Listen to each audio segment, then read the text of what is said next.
अस्सलामुअलैकुम स्टूडेंट्स, आज हम फ़िज़िक्स 10th में chapter number 10 numerical problems solve करेंगे। तो 10 न्यूमेरिकल प्रॉब्लम है, 5 एक लेक्चर में और 5 अगले लेक्चर में। स्टार्ट करते हैं। पहला न्यूमेरिकल प्रॉब्लम है हमारा page number 17। The time period of simple pendulum is 2 second. Time period 2 second है। What will be its length on earth. तब लेंथ जो है पेंडुलम की अर्थ पर कितनी होगी, एक पार्ट। तो what will be the length of pendulum on moon, और मून के ऊपर जो है वो लेंथ ऑफ पेंडुलम कितनी होगी। और जो वैल्यू ऑफ ग्रेविटेशनल एक्सेलरेशन है, हमें पता है ज़मीन पर 10 मीटर पर सेकंड स्क्वायर होती है, और मून पर ज़मीन की वैल्यू से 6 डिवाइड कर दें यानी g/6 के बराबर होती है। हम इसको सॉल्व करते हैं, आपके सामने डाटा प्रेजेंट करते हैं। Here we are, question number 1। Given data है, टाइम पीरियड 2 सेकंड दे दिया है, ग्रेविटेशनल एक्सेलरेशन 10 मीटर पर सेकंड स्क्वायर है, GE का मतलब है ये अर्थ के ऊपर है। फिर ग्रेविटेशनल एक्सेलरेशन ऑन मून को मैंने GM से रिप्रेजेंट कर दिया है, तो ये GE/6 होती है यानी 10/6 1.67 मीटर पर सेकंड स्क्वायर। दो चीज़ें निकालनी है। Number 1 length of pendulum on earth LE कितने है। Number 2 length of pendulum on moon LM कितना है। So we are here, formula है हमारे पास, आपको याद है टाइम पीरियड का T होता है 2πL/g √। निकालना है हमने L, तो L को हम सब्जेक्ट बना लेते हैं। सब्जेक्ट बनाने के लिए हमने स्क्वायर ले लिया बोथ साइड, शक्ल हो गई T² 4π² L/g। क्रॉस मल्टीप्लाई किया तो L की वैल्यू आ गई हमारे पास T² g/4π²। नाउ अब हम वैल्यू सबमिट कर देते हैं। पहला पार्ट करने के लिए लेंथ ऑन अर्थ निकालने के लिए फार्मूला दोबारा लिख लिया, T² × g divided by 4π²। T time period हमारे पास 2 था, G value of gravitational acceleration earth के ऊपर 10 होती है, और पाई की वैल्यू मैंने 3.414 कंसिडर की है। तो आप साइंटिफिक कैलकुलेटर पर भी ले सकते हैं। हमने 2 का स्क्वायर ओपन किया, 4 आ गया, 4 से 4 कट गया, 10 डिवाइडेड बाय 9.8596 दोनों को डिवाइड किया 1.014 मीटर। ये हमने लेंथ निकाल ली अपनी अर्थ के ऊपर कितनी होगी गिवन टाइम पीरियड के हिसाब से। फर्दर देखते हैं मून के ऊपर यही फार्मूला लगेगा, सिर्फ वैल्यूज़ चेंज हो जाएंगी कुछ। LM = T² g/4π²। T = 2πL/g से हमने L को साइड पे करके फार्मूला बनाया था, ऊपर आपको मैंने दिखाया था। T की जगह 2 सेकेंड है, तो टाइम पीरियड की जगह मैंने 2 सबमिट कर दिया, और वैल्यू ऑफ G जो है वो हमने 1.67 निकाली थी। 10 डिवाइडेड बाय 6 1.67 होता है। फर्दर देखते हैं, 4 की जगह 4 आ गया, π² की जगह 3.14 का स्क्वायर। नाउ फर्दर चलते हैं, ये हम पहुँचे अपने नेक्स्ट स्टेप के ऊपर। तो 3.14 का हमने स्क्वायर ले लिया, 4 को 4 से कैंसिल किया, 1.67 को हमने डिवाइड कर दिया 9.8596 पर, वी गॉट 0.17 मीटर। तो लेंथ जो मून पर है हमारे पास उसी पेंडुलम की, जिसका टाइम पीरियड 2 सेकेंड होगा, वो होगी 0.17 मीटर। नेक्स्ट क्वेश्चन देखते हैं। क्वेश्चन नंबर 2 हमें क्या कहता है। हियर वी आर, बुक का पेज है, page number 17। A pendulum of length 0.99 meter is taken to the moon by the astronaut. The period of the pendulum is 4.9 second.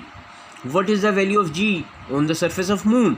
तो students हमारे पास लेंथ जो है वो उसने 0.99 मीटर दे दिया है, उसने टाइम पीरियड हमें 4.9 सेकेंड दे दिया है।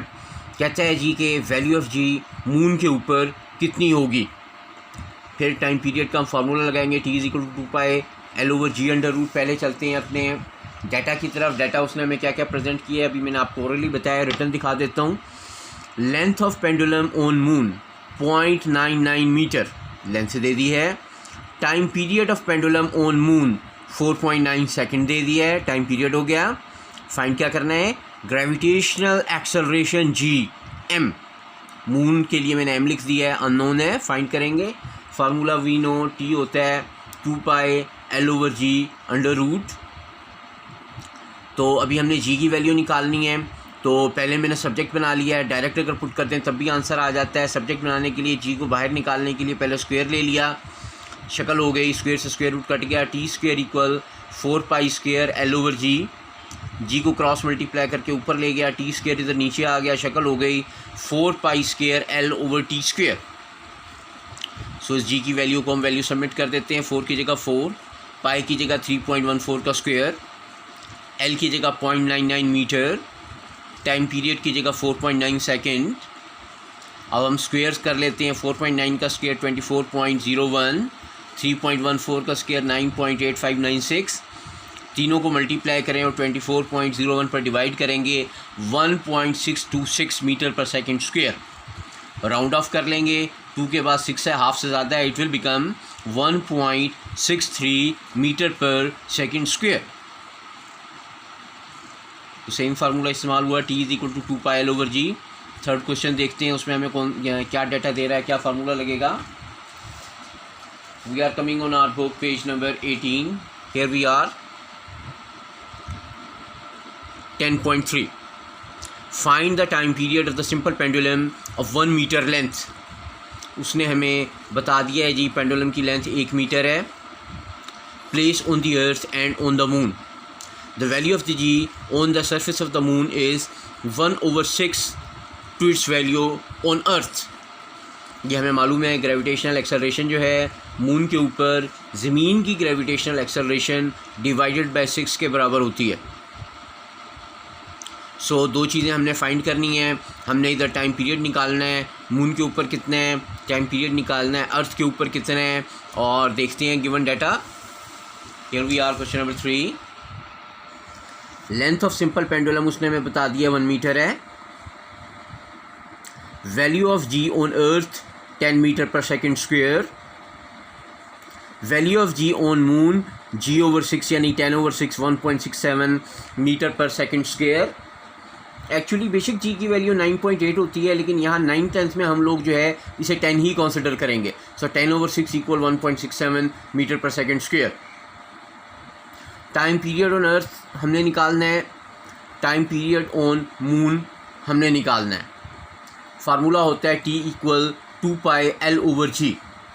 सबसे पहले अर्थ के ऊपर निकालने के लिए हम फार्मूला एक बार फिर लिख लेते हैं, टी ई का मतलब अर्थ पर है, 2 pi L over G under root.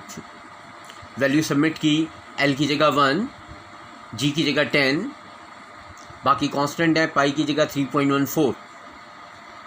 So T की वैल्यू आ गई हमारे पास 2 इंटू 3.14, 1/10 0.1 होता है।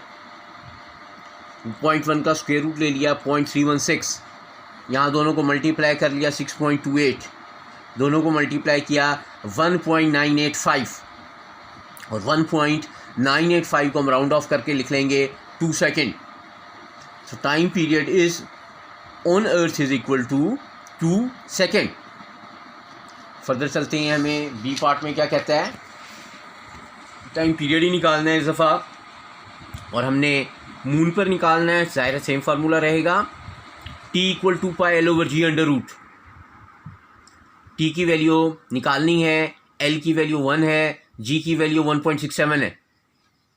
1 डिवाइड बाय 1.67 0.598, 0.598 का स्क्वायर रूट ले लेंगे 0.773।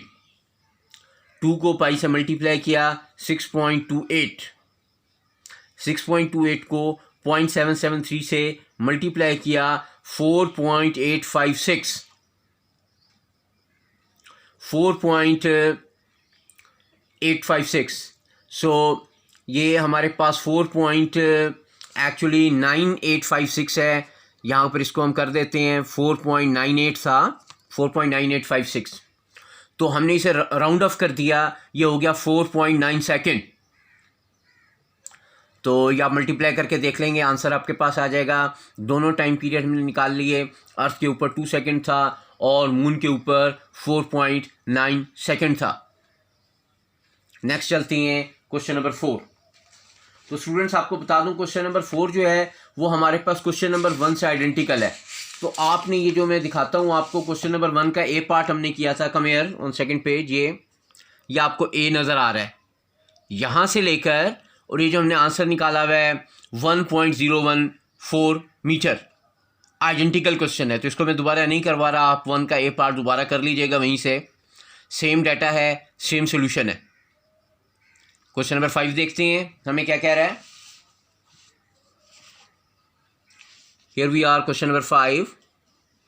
If 100 waves pass through a point of a medium in 20 second. पहले उसने बता दिए number of waves. Number of waves को हम लोग n से रिप्रेजेंट करते हैं, तो n इक्वल 100 हो जाएगा, वेव्स की तादाद है। In a medium in 20 second, total time उसने दे दिया है वेव्स के पास होने का जो कि 20 सेकेंड है। स्मॉल टी टाइम आ जाएगा हमारे पास 20 second. What is the frequency of the time period of the wave. हमने फ्रीक्वेंसी निकालनी है नंबर 1, और वेवलेंथ उसने हमें दे दी है 6 सेंटीमीटर।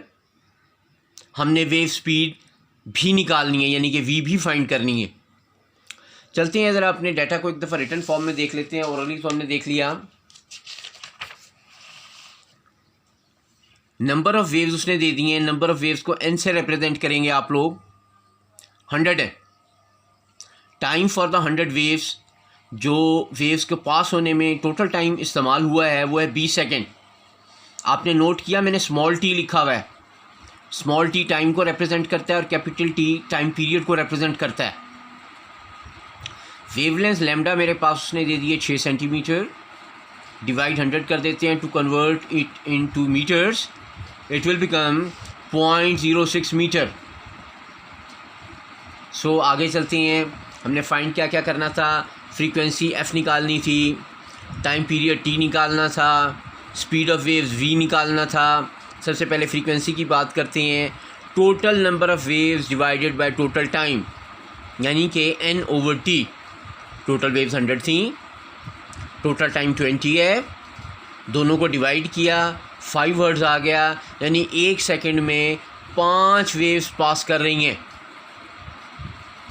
टाइम पीरियड का फार्मूला होता है in reference to frequency T equal 1/f। F की जगह वैल्यू 5 सबमिट कर दी, 1/5 की वैल्यू आ गई 0.2, टी इक्वल 0.2 सेकेंड। और लास्ट में देखते हैं वेव स्पीड, यानी कि वी निकालने का फार्मूला हमें पता है, वी होता है equal to F lambda. F की वैल्यू है 5 और लैम्डा 0.06 मीटर्स, दोनों को मल्टीप्लाई किया 0.3 मीटर पर सेकेंड। तो ये हमने अपनी वेव स्पीड वी निकाल दी 0.3 मीटर पर सेकेंड, और ऊपर हमने फ्रीक्वेंसी 5 हर्ट्ज़ निकाल दी थी। टाइम पीरियड हमने निकाल दिया था 0.2 second. So it is the end of today's lecture students. इंशाल्लाह we will meet with the next question in the next lecture. खुदा हाफिज़।